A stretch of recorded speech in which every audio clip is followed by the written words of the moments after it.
যিসকল কেণ্ডিডেটৰ যোৱাকালি অৰ্থাৎ 10 ছেপ্টেম্বৰৰ 10 তাৰিখে যিখন ফাৰ্ষ্ট প্ৰভিজনেল মেৰিট লিষ্ট ওলাইছে তাত ৰিমাৰ্কছত NIS উইথহেল্ড অথবা PDV পেণ্ডিং মানে হৈছে ফিজিকেল ডকুমেণ্ট ভেৰিফিকেশ্যন পেণ্ডিং অথবা উইথহেল্ড বুলি আহিছে।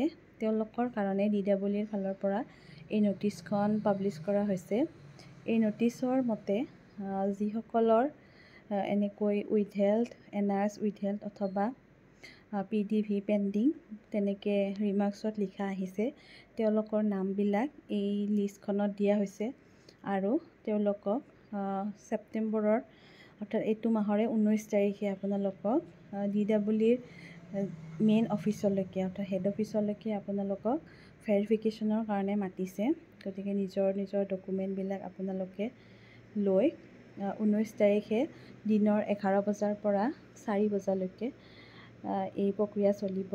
গতিকে ভেৰিফিকেশ্যন প্ৰক্ৰিয়াত আপোনালোকৰ যিসকলৰ এনেকৈ পেণ্ডিং আহিছে তেওঁলোকে সেইদিনা তাত গৈ নিজৰ ডকুমেণ্টবিলাক দেখাব। এই যিখন ন'টিচ আছে এই ন'টিচখন DWIৰ অফিচিয়েল ৱেবছাইটত আপোনালোকে পাই যাব আৰু গতিকে যিসকলে গম পোৱা নাই তেওঁলোকক আপোনালোকে কাইণ্ডলি জনাই দিব, কাৰণ হয়তো বহুতে এই ন'টিচখনৰ কথা গম নাপাবও পাৰে।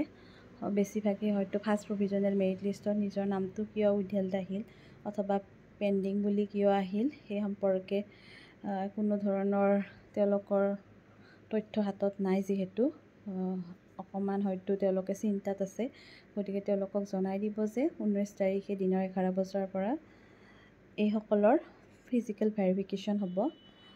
গতিকে আপোনালোকে নিজৰ ডকুমেণ্টবিলাক লৈ যাব, অৰিজিনেল জেৰক্স দুয়োটাই লৈ যাব আৰু তাত গৈ আপোনালোকে গম পাব কিহৰ কাৰণে এনেকৈ পেণ্ডিং আহিছে অথবা উইথহেল্ড আহিছে।